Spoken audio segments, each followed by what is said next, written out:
All right, with that, thanks very much, Nora.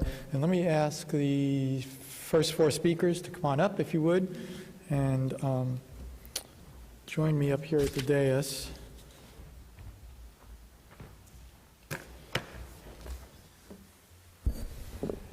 And what we'll do now, for the benefit of those who weren't here right at the very beginning, we'll have an open period for questions just from the committee now to the speakers. Later on this afternoon, we'll have an opportunity for questions from the general audience. I'm going to ask my colleagues on the committee now for questions that they have, and I'll ask if you could please identify yourself when you ask a question, because we're recording and we want everyone to know who the questioner is. So why don't we start in? Paul, go ahead. Okay. Hi, I'm Paul Turner from Yale University. I'm an evolutionary biologist, and thank you all. Those were terrific presentations. A couple of you mentioned what might happen to natural communities if these mechanisms are rolled out and released and other species are affected. But, and this is, I recognize, a tough question, but we don't have unlimited resources to even figure out what's going on in natural communities, let alone the impacts of something that gets released. So I'm curious about what you feel we could measure economically in communities that aren't very well described in order to figure out if an impact was occurring. And yeah, I guess that's basically, I'll keep it at that. In order, keeping in mind risk assessment. I suppose, I don't know, Allison, Austin, anybody? Maybe I could start. That's a really good question, because regulators face those kind of decisions all the time.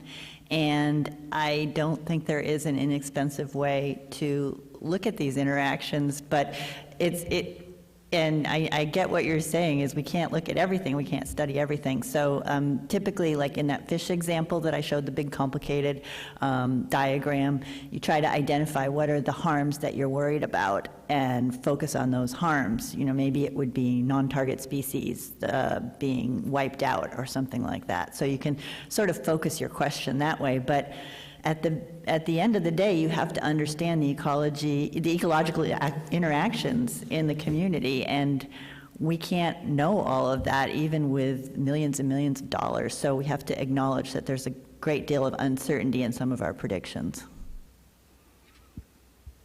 Yeah, it's a difficult one. In the context of mosquitoes, which is what I mostly think about, there's been some cases where bed nets, for example, have dramatically reduced the numbers of Anopheles gambiae pretty specifically. And as far as I know, there's been no reports of any ecosystem-wide effects of that. But that would be the sort of thing where it would be nice to look concretely or directly at that sort of situation and just see what sort of effects. So there might be similar sorts of analogous comparisons to be made in other contexts as well. Anyone else on the committee want to tackle that one? All right, let's go on. Lisa? Hi, I'm Lisa Tannehill from the University of Maryland. I really enjoyed all of your presentations as a fellow scientist. I'd like to talk a little bit about the off-target effects and the idea that perhaps not all off-target effects are equal, that some perhaps may be more well tolerated by different organisms depending upon the context or the application. And I was wondering if you could comment on that statement. Yeah, absolutely. I mean, I think that there can be a wide range of off-target effects that can occur in different parts of the genome. They can occur with different frequencies, and they may have different biological impacts, right? I think you might imagine that maybe a off-target effect that disrupts some sort of important essential protein coding gene might be more important, so to speak, than some other less functional off-target effects. So I think that it's not that there's an expectation that and I think it would be very hard to achieve nucleases with essentially singular genome-wide specificity, but it's more the concept that it's important to evaluate them using these genome-wide tools, so you can see where the off-targets are in the genome, and then use a very evidence-based approach to evaluate the actual significance of these off-target effects. You can kind of weigh the benefit of what you're trying to do, whether it's a gene drive application or something else, with the risk of this particular unintended off-target effect, or the range of off-target effects. If there's lots and lots of off-target effects, then the organism is going to be sick, and so that would prevent the thing from driving. So there's certainly an efficacy issue here, that if there's too many off-target effects, it just won't spread. And if in the context of population suppression, if you're causing a little bit of collateral damage to the organism, that's probably okay. It just might slow the spread, but that's okay.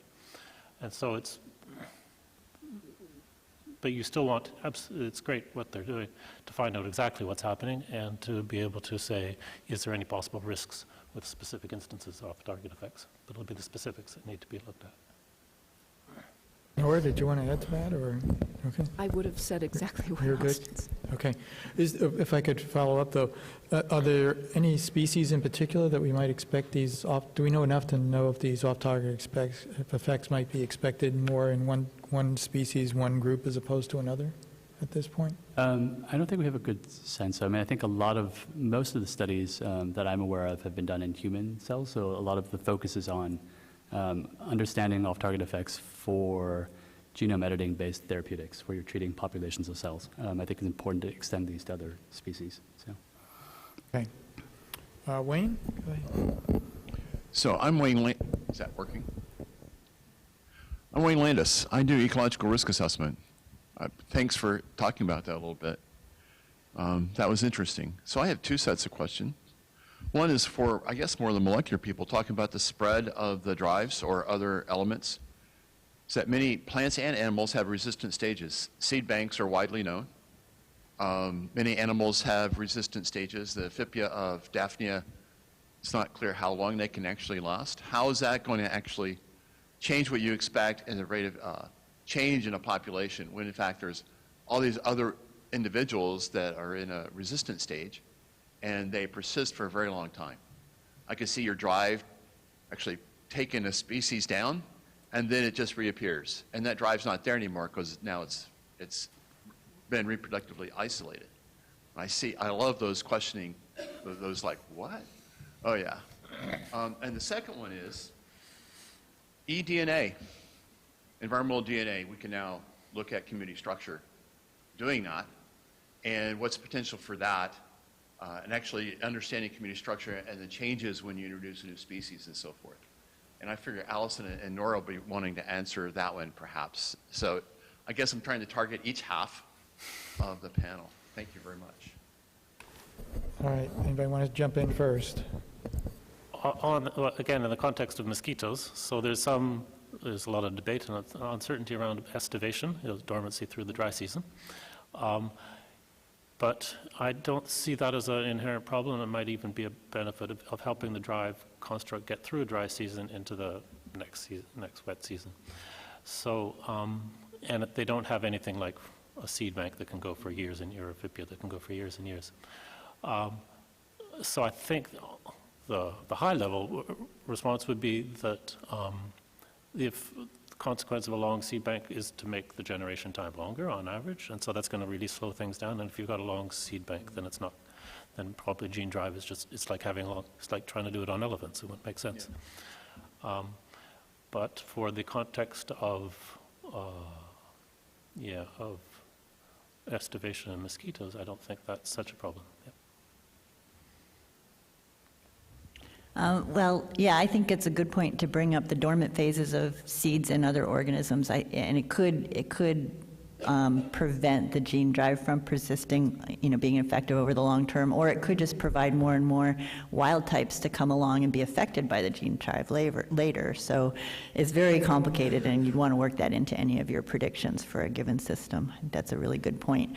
The eDNA, I'm not that familiar with, but I know you can use DNA in the water to tell if Asian carp have gotten into Lake Michigan and things like that. I don't know how well it would tell you what changes are going on in a community because it's just outside of my expertise. Yeah, I didn't understand what you were getting at with the eDNA, as a tool or as a risk?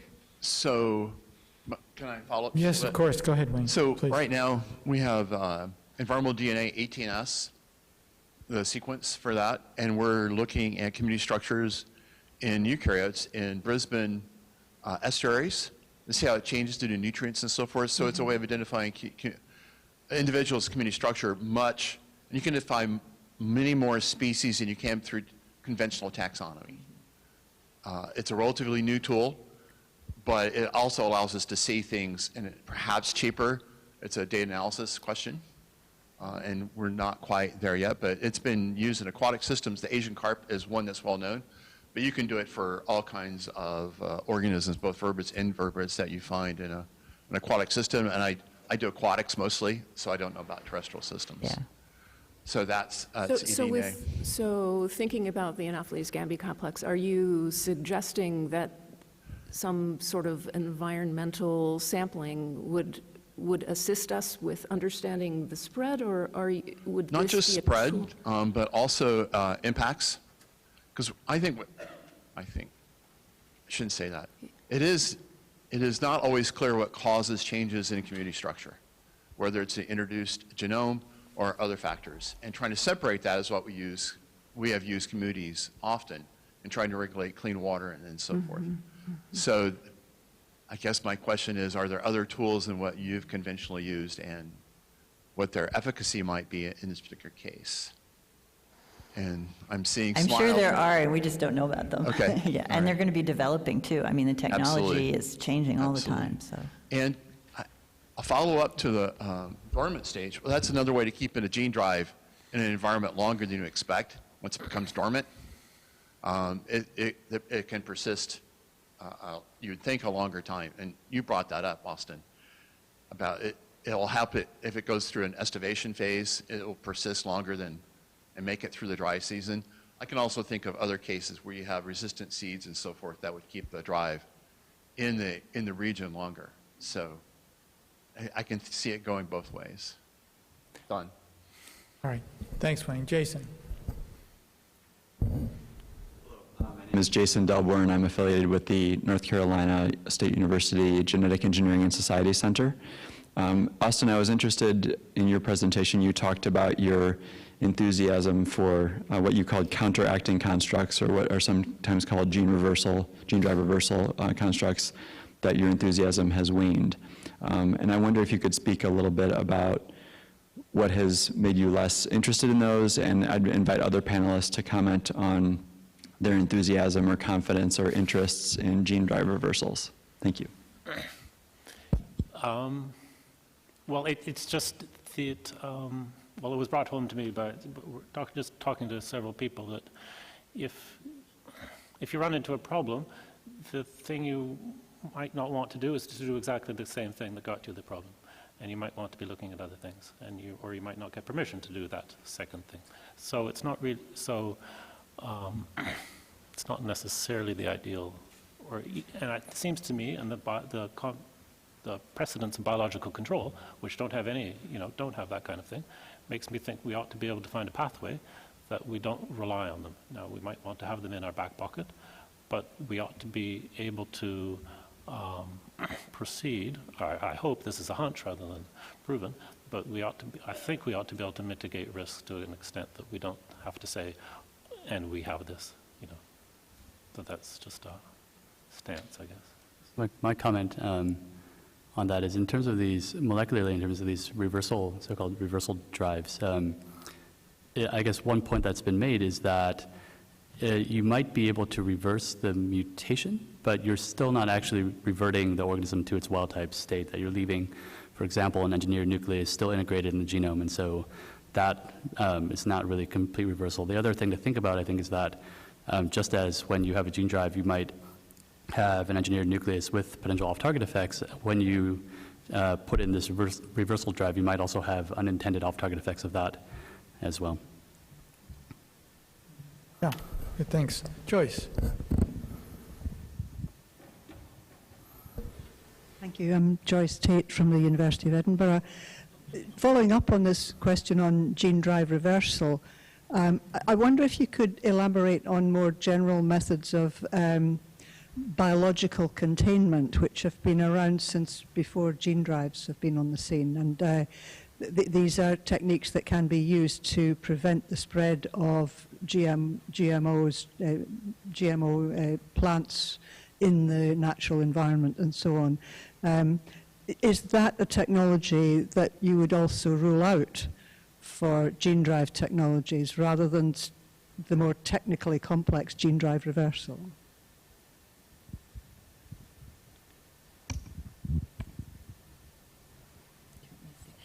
I just want to say that the term biological containment is a tricky one. Paul Turner and I were on a previous NRC report where we talked about biological confinement because we didn't think there was such a thing as containment, if I could just be very succinct and blunt. And so there's always exceptions, there's always human error. But anyway, biological confinement is, I think it's a good tool in some cases if you can get it to work. But I don't know how it would work with a gene drive where you want the organisms to spread and you want them to persist. It's sort of counterintuitive to me, but I don't know. Maybe someone else can think of a way to combine them. Yeah, I think the ultimate goal, if we use this technology, is to release it and let it spread. So I think the issue is to be as certain as we can ahead of time that we've considered all risks and addressed them to the extent that's reasonable. And one idea past cage experiments would be to do the work on an isolated island, on a physical, geographic island. Nora, if I could follow up on this, though, maybe between Nora and Allison. If we think about the notion of biological confinement or whatever that might mean, Nora, I was fascinated by your presentation and the argument that it's less horizontal transfer to worry about than it is hybridization. So in the interest of sort of trying to get at where the really leading edge on this material is there anyone thinking about tying gene drives to something that would limit hybridization, for example, so that you are really working in a couple of ways to limit the drive to just working within the target species, and so think of biological confinement in that way to limit the possibility of spread. Anyone doing that kind of work? I think this. Or Austin? Yeah, not that I'm aware of. You could, it's a good thing to think about, but where the hybridization is occurring Right. is among very closely related species whose Sure. genomes on average tend to vary, well, in the Gambi complex, 2 to 5%. So, and often in the absence of any fixed nucleotide differences. Okay. So it's not impossible, but it might be difficult. Tough to do. Austin? Yeah, nothing to add on that. Right. Yep. Austin, just tough. Yeah. Okay. All righty. What do we have? Oh, Liz, go ahead, please. So thank you all again for a very comprehensive and straightforward set of talks. I'm interested in going back to something very basic, and actually, Dr. Burt, your first slide. The definition of gene drive is something that we've seen tremendous variation and lack of clarity in the literature. People use the term in very different ways, almost as if, like a hard drive, it's something you can put in and take out. We are concerned how to address that question. Do you see greater clarity emerging in the literature over the last couple of months that you have been reading?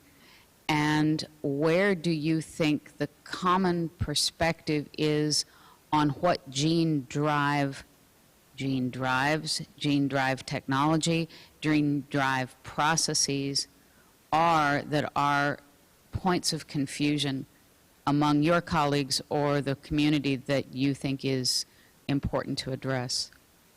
We say this because we have had people talk to us about gene drive as if it were not just the word cassette, the genetic cassette, as if that were the drive that could be put in and taken out rather than the process, and rather than the process over time.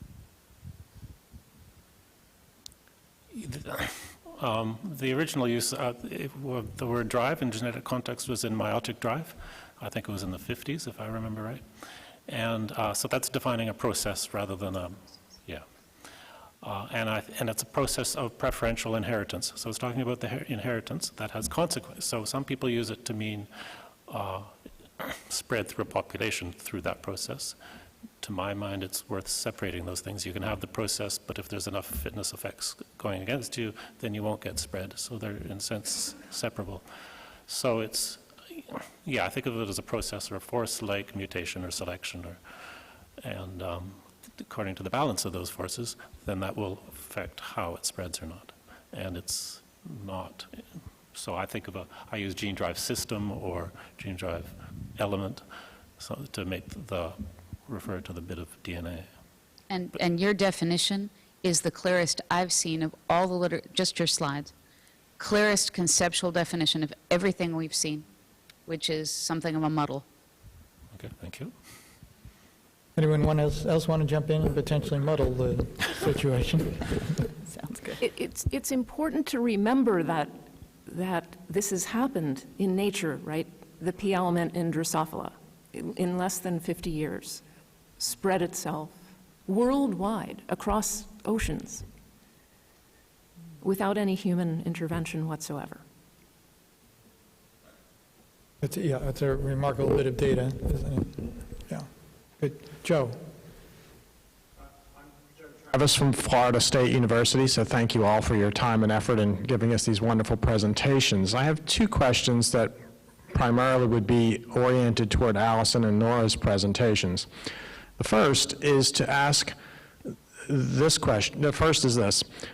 Given that in a lot of cases where we might want to employ a gene drive, we want to employ it locally, that is to say in some defined population, defined area to do a defined task, what might you recommend as a step we could take in advance to kind of try to predict whether these introduced genotypes would move out of that location? In other words, what would we have to know to assess the potential for gene flow to take these things someplace where at the moment we don't want them to go? So it's a bit of a what could we do in a predictive sense. And the second is to comment perhaps primarily for Nora but also for Allison, that in many vertebrates, interspecific hybridization and introgression happens as a response to habitat alteration or some catastrophic event. For example, waterfowl, snakes, amphibians, the organisms I know something about. And I'm curious as to how often this is known in primarily mosquitoes, but in other arthropods in which the interspecific hybridization occurs when closely related species have their habitat affiliations disrupted by human activity. So one, a predictive issue about gene flow, two, the effect of habitat alteration, since many places in which we may wish to introduce a drive would be places where humans have altered the habitat. And thank you. Okay, so let me see. It doesn't take habitat alteration for hybridization to occur, at least not in the mosquitoes that I study. Though clearly those alterations will bring species into contact or out of contact, you know. But getting to your other point, you know, in the context of disease control, in the context of eliminating malaria, you know, if we can address the risks up front and deal with them in, you know, island settings and get to the point where we're assured that the risk is reasonable relative to the benefit of millions of lives saved. It's not a concern that this technology, once we release it, escapes from one area. We want to spread it across all of Africa. I don't speak for target malaria when I say this, just as a scientist, but I think in the context of public health, we want this to spread, right? Yeah, can I? So, and back to what if you didn't want it to spread? that's the toughest situation, I think, because the default would be you'd assume that the gene drive would spread, and you would have examined all the consequences. But if you didn't want it to spread, you would need a lot of information about the ecology of the organism, its movement patterns under normal conditions and extreme conditions. And we could learn a lot from looking at the distribution of DNA variation across the whole range to find out, like I showed you a couple slides, and I'm sure you're aware, really sophisticated methods for looking at the population genetics. And even the recent population genetics, there's more and more methods to see where have organisms moved in the past couple of decades using DNA as a marker to track their movement. So looking at the population genetics of the range and the extended range, and then the ecology of the organism, I think those are two areas to focus on very briefly. But the default would be you would expect it to spread, and you can't really know for sure that it won't unless it's a small island that's very isolated with no interaction with other land masses, for example. So Allison, if I could follow up on that one, though, and then we'll let Austin jump in. Just now and in your talk, you're suggesting there is a good deal to be learned from systems that we already understand pretty well.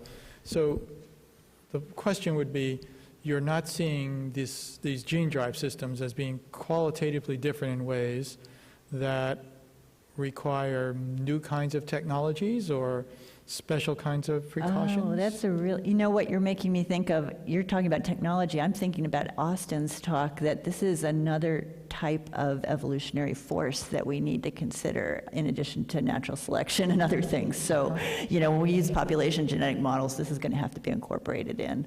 But yeah, probably there's new technologies as well that would be very useful. Okay. Yeah, I'm going home to change my Hardy Weinberg talk after Austin's fifth force. Austin, did you want to jump in? Yeah, just on what sources of information might be useful. So in the context of mosquitoes, so selective sweeps of insecticide resistance, for example, is going to, we know a little bit, we know a fair bit about that, but there's a lot more we could learn, and that would, I think, be a good model system. We could learn about the sweep of a driving construct as well. Okay, so not qualitatively different in Right. The spatial dynamics should be quite similar. it should be similar. Well, Okay, there will be learnings. interesting. Lisa, did you want to? So I find it really intriguing that there's obviously many different ways to achieve this gene editing technology or gene drive system, whether it's through a zinc finger or a TALEN or CRISPR-Cas9. And the idea that one could potentially use multiple means for whatever one is trying to achieve, so multiple different ways to do that. And I think, Austin, this came out in your talk that we don't really know what's going to be best for a particular application. And the idea of being able to use 2 or 3 of these in combination is something that I haven't thought about. And I was wondering if you could elaborate on that, any of you, as to how that might occur, if you could give an example of where you might start with one type and then move to another type.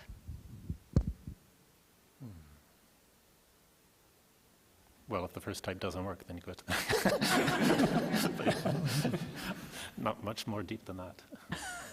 Or if there's resistance somehow. Or were you thinking that they could be applied simultaneously to cut down the risk of resistance? Right, so Speculate on, or talk a little bit more about that, elaborate about that? I mean, I could comment that, there's definitely the potential to deliver more than one engineered nucleus, whether you could use a zinc finger, TALEN, or a CRISPR-Cas9 nucleus, for example. So in terms of size, TALENs are the largest. You have to deliver them so they work as dimers, right? So both zinc finger nucleases and TALEN nucleases are fusions between a engineered DNA binding domain and the FOC1 non-specific cleavage domain. So you need to deliver them as pairs. So I think the concept of delivering more than a couple of pairs of either ZFNs or TALENs might be a bit challenging, technically challenging.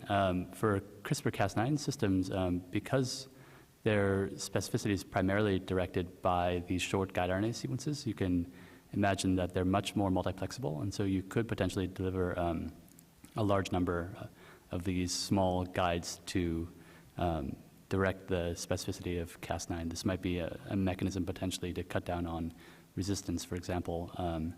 One caveat then is that you do, of course, also then increase the potential for off-target effects.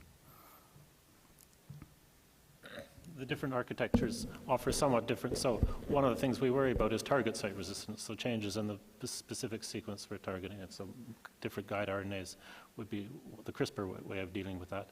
For zinc fingers or talons, the DNA recognition bit is separated from the cleavage bit. And so if you get non-homologous end joining, creating variants at the cut site, that's not going to affect the recognition site in the same way it would with some of the other technologies. And so they have that feature that might be helpful against resistance. And the naturally occurring homing endonuclease enzymes have some natural redundancy to be able to tolerate mismatches at wobble sites. And so that's a feature of that architecture. So the different architectures offer different things in terms of dealing with target site resistance, and which one's going to turn out being best, it's not clear. Great, thanks. Greg, did you answer? The Hastings Center.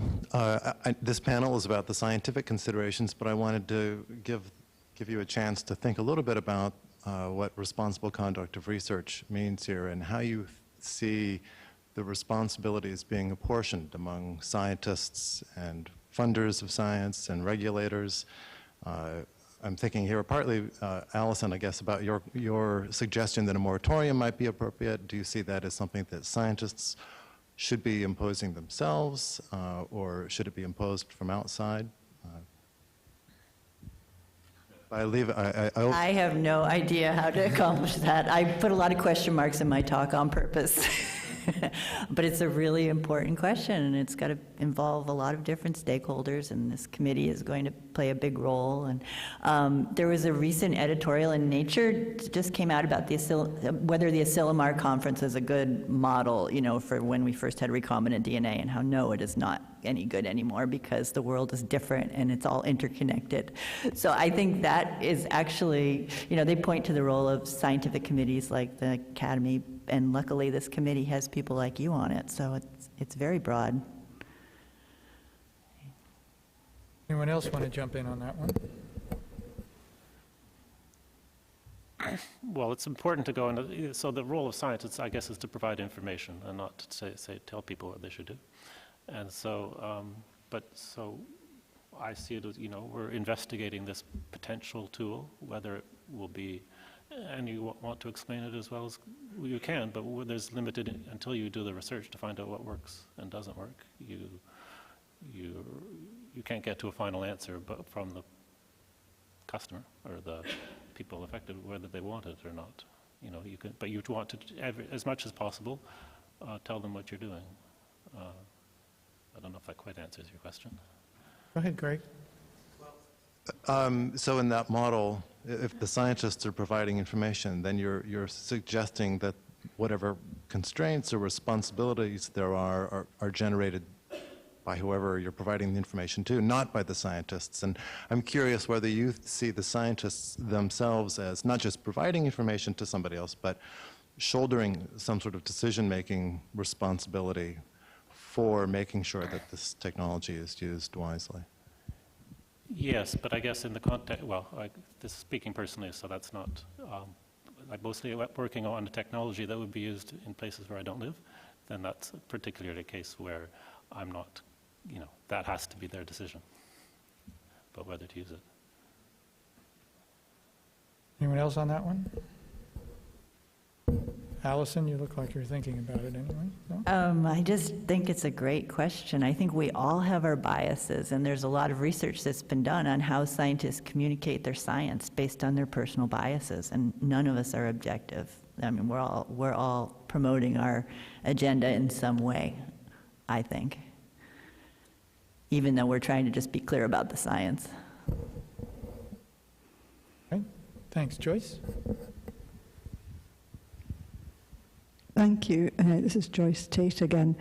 I accept that, say, for eliminating malaria, the aim should be from all of Africa rather than from just one small island somewhere, so you would want it to spread. But I wonder if there are possibilities that would allow us to get to that point through a slightly slower learning process. So rather than have the alternative options of going for bust, eliminate malaria from Africa versus a moratorium, I'm concerned about discussion of a moratorium because it doesn't allow you to learn anything while you're having that moratorium. You really can't learn about these things without doing them in some form. So I wonder whether there's a kind of halfway house that we could consider, that would allow you to learn from mistakes, and there will be mistakes, and to recover from that process. Is there a possibility, for example, and I'm not a scientist, so this could be a very naive question, is there a possibility to insert some kind of self-limiting mechanism into a gene drive so that you could, for example, in the first few occasions when you do it, have it stop after X number of generations, whatever X is decided to be by the experts? Yes, so that's quite similar to the sorts of things we have in mind of a progression of sorts of constructs that could be used. So in the first instance, we would not want to release a gene drive construct. We would want to release, what we have in mind at the moment is to releasing a construct which has fluorescent markers, so you can, that helps monitor where it is, track it, and identify it, and it causes males to be sterile, the male mosquitoes. And that's all it does, and so that's going to prevent it from spreading. And if you only release males, then once those males die, then the construct will be no longer in the environment. And that would be our first, most cautious step in terms of dealing with and looking at how modified mosquitoes behave in the environment, learning about how to rear them and release them and monitor them and that sort of thing. And then there would be probably a step after that in which there would be a construct which the males are fertile, but still the construct is expected to disappear over time rather than spread. And again, there will be learnings from that about transgenerational gene flow, which will then be able to inform what we do with gene drives. So yes, absolutely, we can imagine a progression of things, and you would not want to start with your endpoint. Yeah. Great. I have to wrap it up, Paul. But I have about 2 minutes. Any last thoughts from the panelists as far as the committee is concerned before we need to break? I'd just like to respond about the term moratorium, since I put it on one of my slides, and I specifically was trying to show that I think we have to look case by case and at the scale and duration of the effects, and whether if there's a self-limiting local system, that's very different than a mutagenic chain reaction that's all over the world. There's like quite a wide range of applications. So I don't think it's going to be like one size fits all for any discussion of moratoriums. Okay. All right. So we have a break now until 10:30. We come back then to start a section on responsible conduct and ethics. So please join me in thanking our panelists for a terrific session to get us going.